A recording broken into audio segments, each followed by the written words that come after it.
This video is going to show you how to make scatter plots and find the correlation coefficient in Excel. And I'm using two sets of data for this video, the triple hop data and the Old Faithful data, both of which are posted in your Blackboard shell. So open up those files and you can work along with me.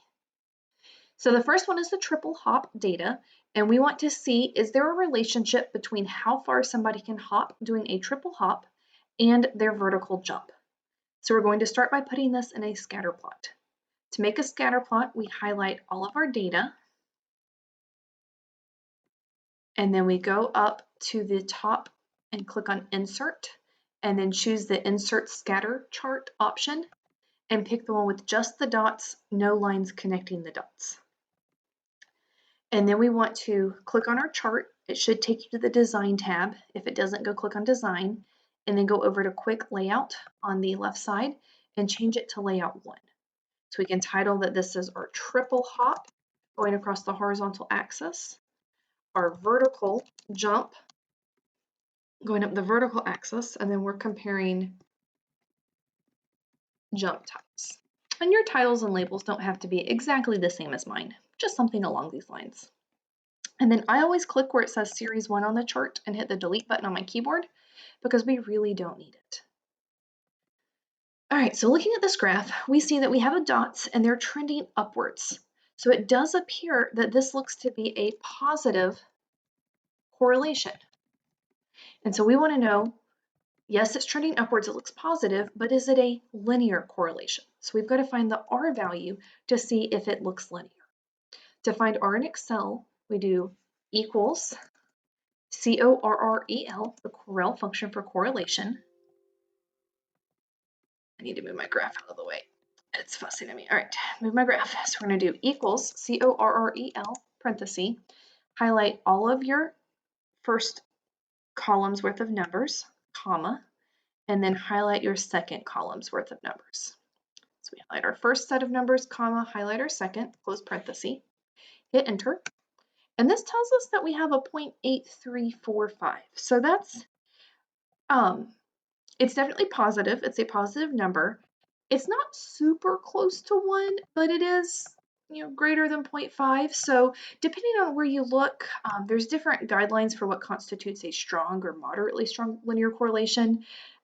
Some people will say it's got to be in the 90s to be strong. Some people say the 80s is strong. It really just varies.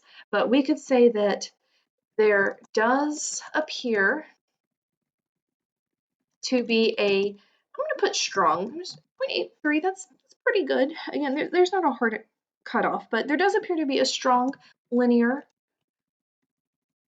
correlation as the triple hop length increases, so does the vertical jump height. So it does appear that as your triple hop gets longer, your jump gets taller. All right, let's look at another one. Let's look at Old Faithful. So this is a huge data set showing us how long Old Faithful erupted and then how long does it take to get to the next eruption. So same thing, we're going to highlight all of our data and then insert scatter, change it to quick layout 1. So we have our duration and then time to next eruption. Then I'm going to call this Old Faithful. And then I always click Series 1 and hit the delete button. And again, it looks like it's trending upwards, so it definitely looks to be a positive correlation. Let's find the R value so we can see how good of a correlation it is. Scooch my graph out of the way. Let me scooch it, there we go.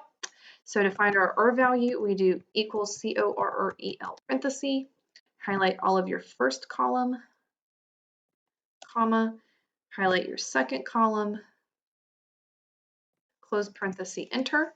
And this one's much stronger. It's 0.9786 or 87. That's really close to 1. So this one definitely has a strong linear correlation. The other one was maybe a little bit more questionable because it was only 0.83. But we could say that there is a very strong positive,